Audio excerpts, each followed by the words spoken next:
احتمالا شما شنونده 10مین اپیزود از پادکست هی هستید.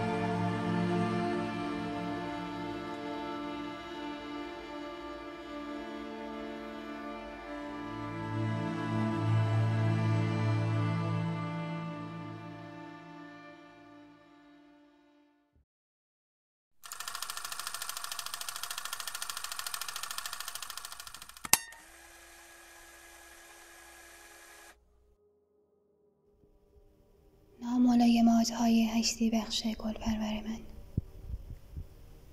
شکننده ترین روح‌ها، فروتن ترین چشم‌ها، شاید سخت ترین ها در نیمه شب.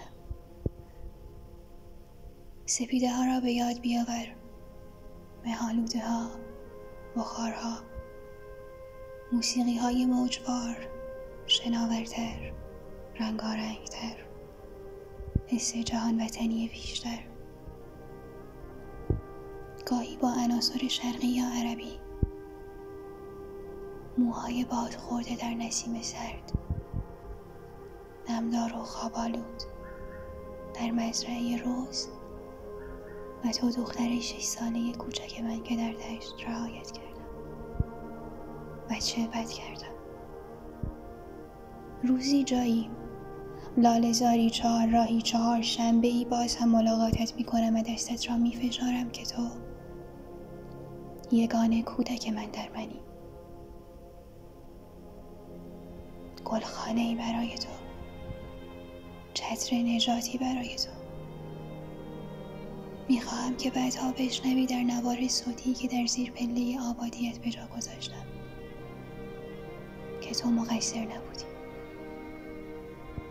برای نور عینم شادکام در بادها.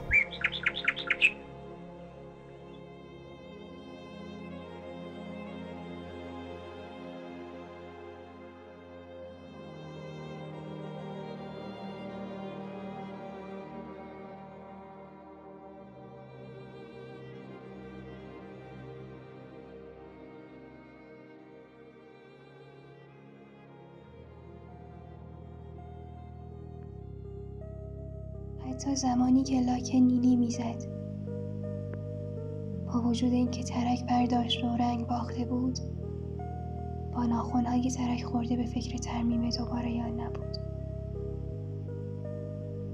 میخواهم دستانم از شدت سوز سرما بسوزد و قرمز شود، تا شاید نیمچه گل سرخی از دلان بیرون بزند برای شادمانی گونه‌هایم. میخواهم پاشنه کفشم تا ته در گل فرو برود، آستین‌های لباسم چرب و روغنی شود، لک‌دار، نوک بینیم کبود شود، کت پنبه مشکیم پوپو شود، مثل نخریسی شود،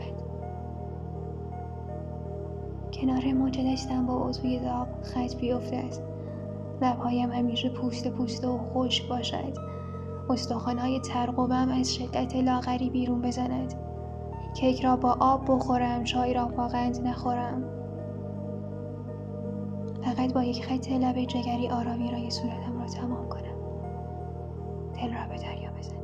این تنها سوله رسیدگی شمشادهای در جیب من است، تنها ظلمی که می شود در حق معشوقه من است که باید لبای خشک را ببوسد. قلندران که در پرواز خورشید را در بر گرفته و نغمه سر داده‌اند، چه بسیار می‌آموزند که آنها نیز پریشانی خورشید را دیدند و از خزیدن آرام در این شب فریبنده می‌پرهیزند. مردان بزرگ همانهایی هستند که آستانه مرگ را با فروغ خیره کننده‌ای می‌بینند.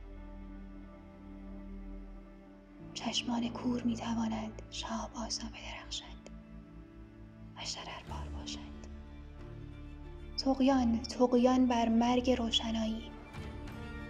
و تو پدرم، آنجا در آن اوج غمناکی که ایستاده ای، می‌خوانمت که با سیل اشک‌هایت یا نفرینم کنی یا طلب سعادت، که در آن شب فریبنده آرام پا نگذارم. خشم، عصیان بر مرگ روشنایی. بر حذر باش از هر شب فریبنده.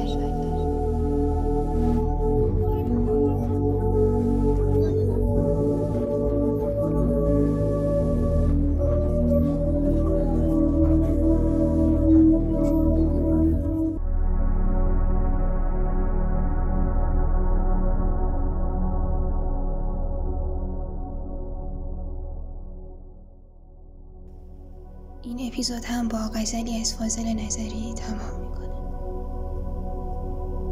یا از لهیب مکر حسودان بدور باش، یا مثل من بسوز و بساز و صبور باش. اهل نظر تواضع بیجا نمی کنند، در چشم اهل کبر سراپا غرور باش.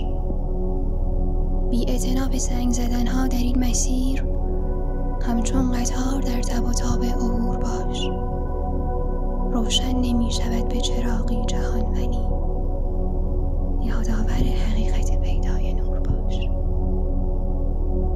این خانه جای زندگی جاودانه نیست، آماده شکستن تنگ بلور باش. بیمیرو مگه یار دل کنه، اگه سحر ای عشقو باطل کنه. یکی راه و چاه و نشونم بده، که کورو مگه دستم ول کنه. اگه دستم ول کنه موگمم، همی جوریشم سوژه مردمم. من مست کرده که رسوام کنه،